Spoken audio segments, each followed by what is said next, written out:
E aí, confusão, Gustavo Petro versus Donald Trump. Será que vai respingar alguma coisa para os outros países da América Latina, inclusive o Brasil? O que isso representa, né? Esse primeiro barulho um pouco mais forte, agora no caso de Gustavo Petro da Colômbia. Este que está aí na imagem. O que acontece? Você deve estar ciente ou não, mas eu vou trazer a informação de forma resumida, Trump, só para deixar claro uma coisa, tá? A mídia também gosta de fazer um certo barulho, eu preciso deixar claro algo. A quantidade de deportados em si, aparentemente, não é tão grande do que era antes, tá? Normalmente, quem está sendo deportado agora, pelo menos os informes que chegam, em sua maioria são aqueles que foram pegos recentemente com coiotes e coisas do tipo, né, atravessando a fronteira do México, é muito comum. Então, tiveram sei lá quanto tempo para fazer isso com Biden, e aí o time errado, né? Foram fazer isso agora.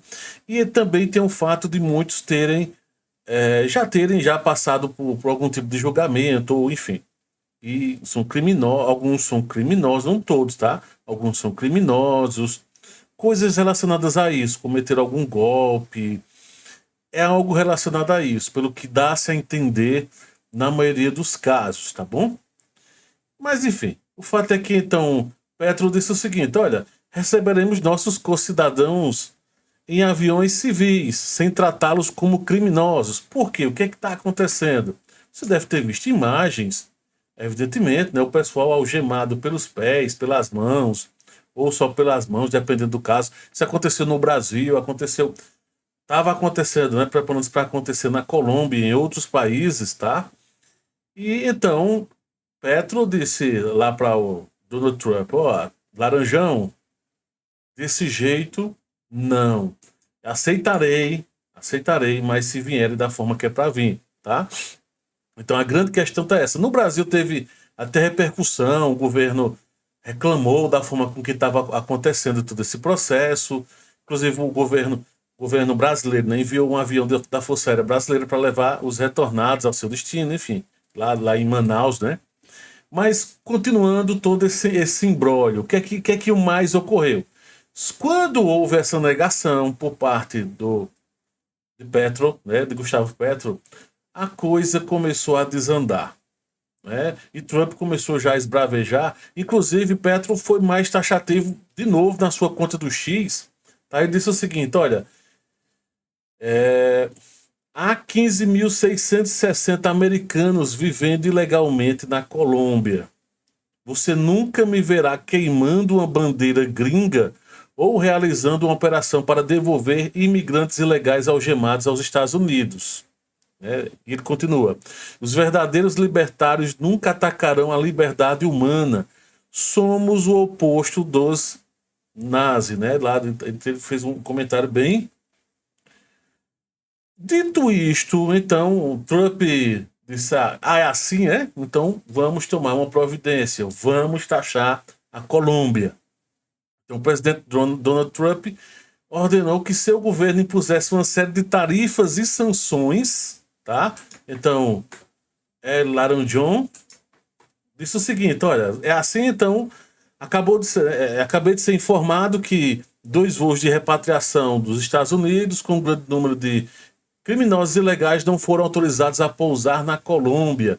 Sendo assim, então, vamos tomar providências. Então, quais foram as providências, segundo, né, tá, os informes basicamente aqui? Tarifas de emergência de 25% sobre todos os produtos que entram nos Estados Unidos, né, da Colômbia.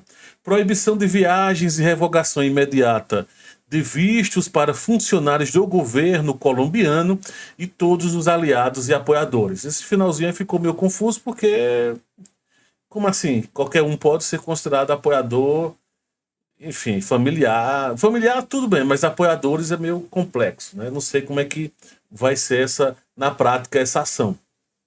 E também colocou sanções de visto para todos os membros do partido, familiares e aí também, e apoiadores do governo colombiano. Mais uma vez, né, não sei se pode ser que eles tenham algum banco de dados com algumas informações.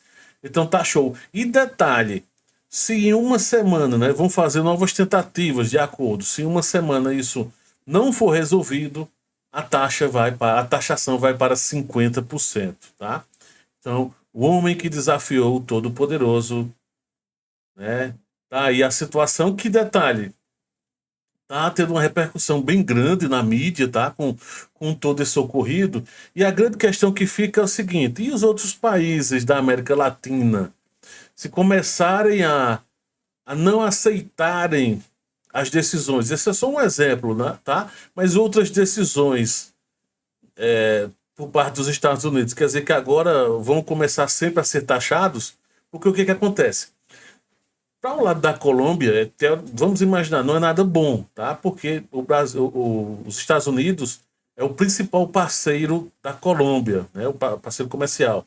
De acordo com o Departamento de Estado americano, quase 40 bilhões de dólares, né, em termos de negociações de bens e serviços bilaterais foram trocados em 2022. Né? Em 2023 e 2024, esses valores, dependendo, pode ter sido até maior. Então, ou seja, é um bom parceiro, é um ótimo parceiro comercial. E aí, o que será que vai acontecer? É aquilo que eu volto a falar.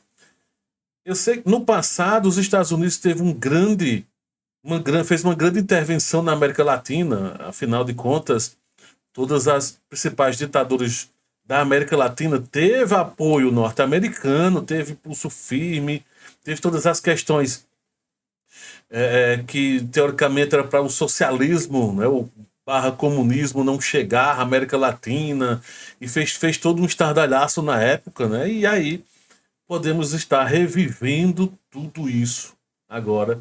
Ah, é contra? Ah, os Estados Unidos vai tomar tal posição. Ah, é contra, então agora eu vou taxar você.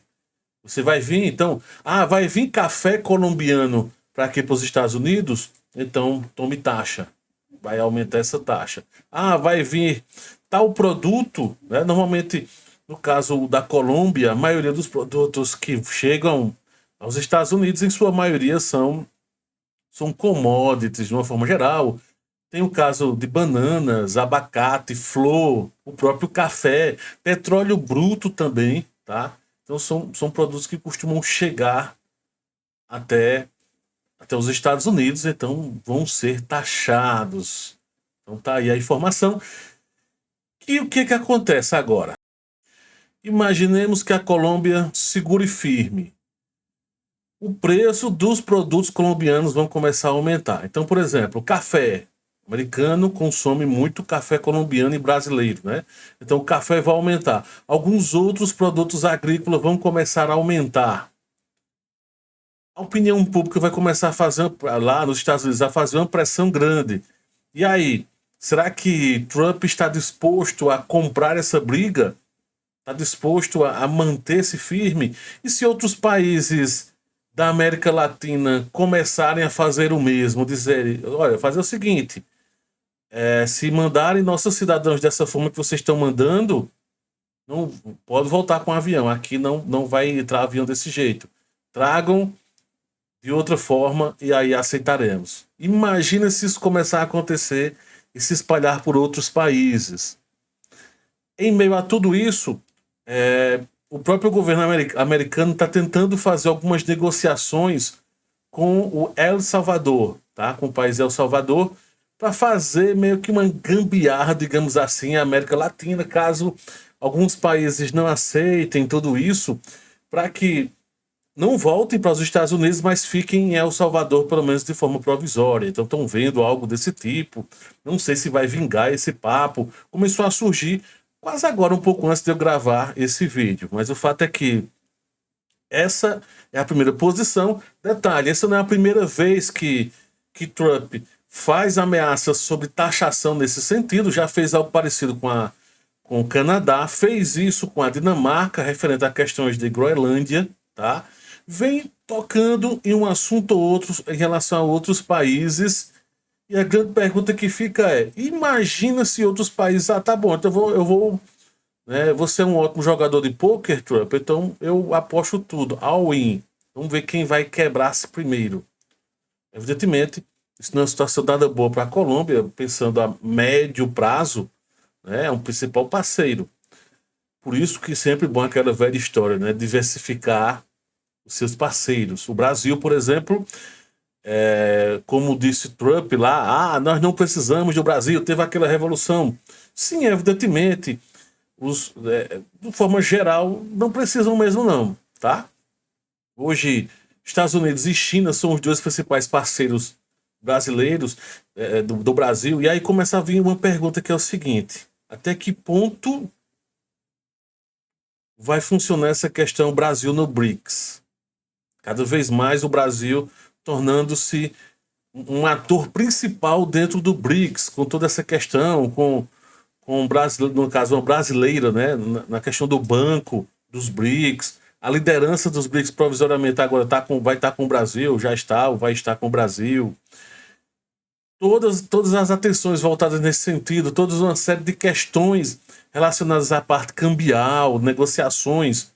Então, é um período 2025, principalmente nesse início de governo Trump, de saber lidar com algumas situações, não se fazer de doido, deixar para lá outras, vai ser talvez o melhor caminho para o Brasil, imaginando a questão. Eu até comento, olha, evito falar de Brasil, mas nesse caso não tinha como não falar, tá? Eu evito estar trazendo questões geopolíticas, mas eu não estou tratando da política, e sim geopolítica, né? A política mais no sentido geográfico, econômico e coisas desse tipo, então eu trago uma pitadinha, mas mais do que isso eu sempre vou estar evitando estar trazendo. Mas é isso, tá? Você, deixa tua opinião, o que é que você acha sobre tudo isso?